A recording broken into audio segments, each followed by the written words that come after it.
Vous savez, je suis dans le game depuis très longtemps. Le kickboxing a eu ses hauts et ses bas. Il y a eu de grosses organisations qui ont fait faillite, mis la clé sous la porte.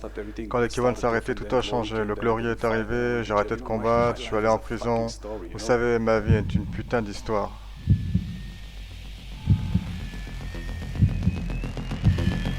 All right, ladies and gentlemen, the time is now.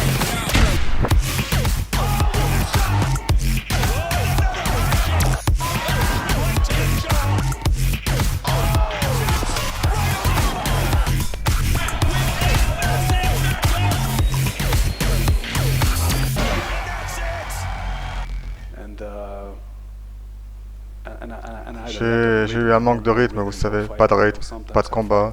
Des fois je combattais, des fois je combattais plus. Des fois je combattais sur le ring, des fois je combattais en dehors. Vous savez, c'est vraiment une vie difficile, une vie de fou. Mais je suis ici devant vous, je suis encore là. Je continue de m'entraîner dur, et comme vous le savez, il y a eu des changements. Une nouvelle équipe, ce qui, je pense, était le meilleur choix à faire jusqu'à maintenant.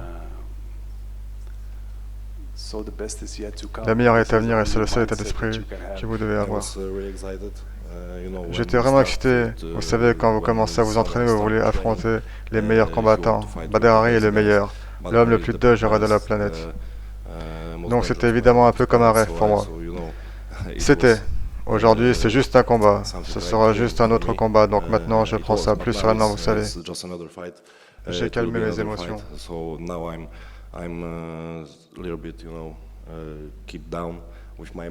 J'ai travaillé dur pendant plusieurs mois. Le Glory a remporté le combat, j'ai pris un peu de repos, puis j'ai recommencé ma préparation une nouvelle fois. Je me sens super bien, je me suis entraîné avec les meilleurs, donc je suis prêt. Badr, vous êtes très humble aujourd'hui. La façon dont vous parlez de votre adversaire est vraiment différente comparée à la façon dont vous parliez avec Benjamin Degboye, faisant croire que ce combat serait une balade de santé et de l'argent facile. D'où vient ce changement et pourquoi avez-vous choisi d'être comme ça? C'est simple, parce que les défaites vous rendent humble. C'est comme ça, c'est ça bro, c'est simple. Je ne peux pas vous dire toute l'histoire, mais c'est comme ça. Si tu perds, alors tu la fermes. Tu deviens humble. Tu regardes les erreurs que tu as commises, tu les corriges. Vous vous assurez d'avoir appris de ces erreurs. Attendre jusqu'à ce que je gagne. Puis arrêter de devoir devenir humble.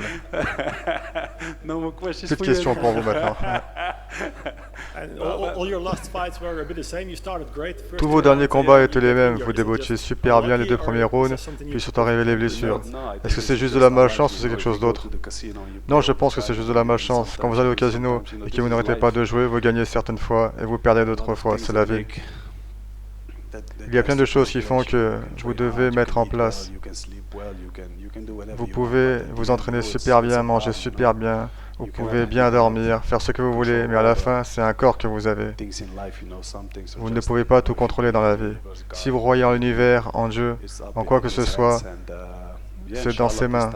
Oui, si Dieu le veut, cette fois tout sera différent. Je me sens très bien, je me sens très très bien. Vous avez besoin d'un rêve pour pouvoir le réaliser? Pensez-vous qu'il va vous endormir?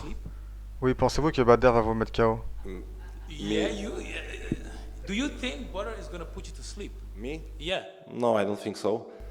Non, je ne pense pas. Pourquoi? Vous savez, je ne sais pas. Je sais juste qu'il ne me mettra pas KO.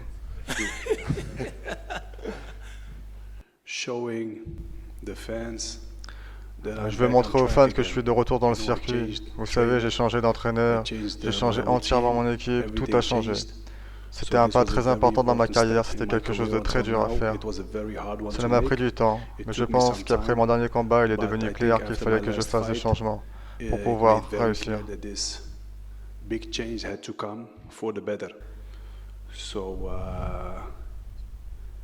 Ce sera un combat différent. Arrêtons de fantasmer sur ce qui n'est pas encore arrivé. C'est un combat très important avec un adversaire très important qui est prêt à donner son maximum. C'est ce qu'il va le faire. Alors restons focus sur son...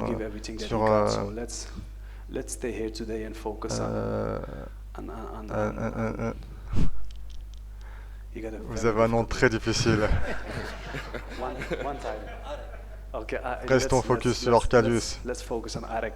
Je pense que, comme il l'a dit, il combat depuis longtemps, il va essayer de donner le meilleur. On va s'affronter le 4 septembre.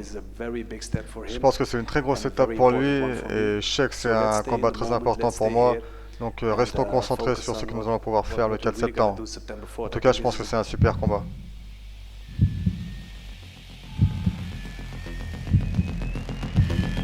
All right, ladies and gentlemen, the time is now.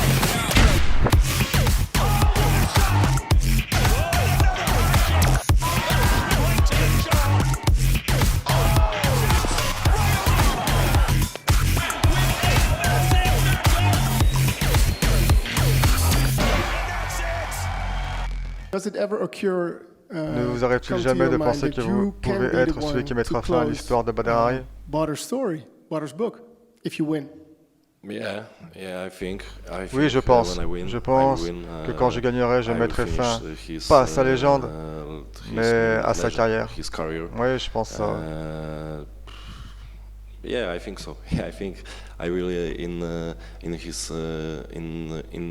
I will be in history of this sport. Je vais rentrer dans l'histoire de ce sport quand je gagnerai, car Badr n'a perdu que quelques combats, et cela que contre les meilleurs combattants. Je ne me rappelle pas l'avoir vu perdre face à des combattants de seconde zone. Donc je deviendrai un combattant de premier plan, aussi quand je gagnerai.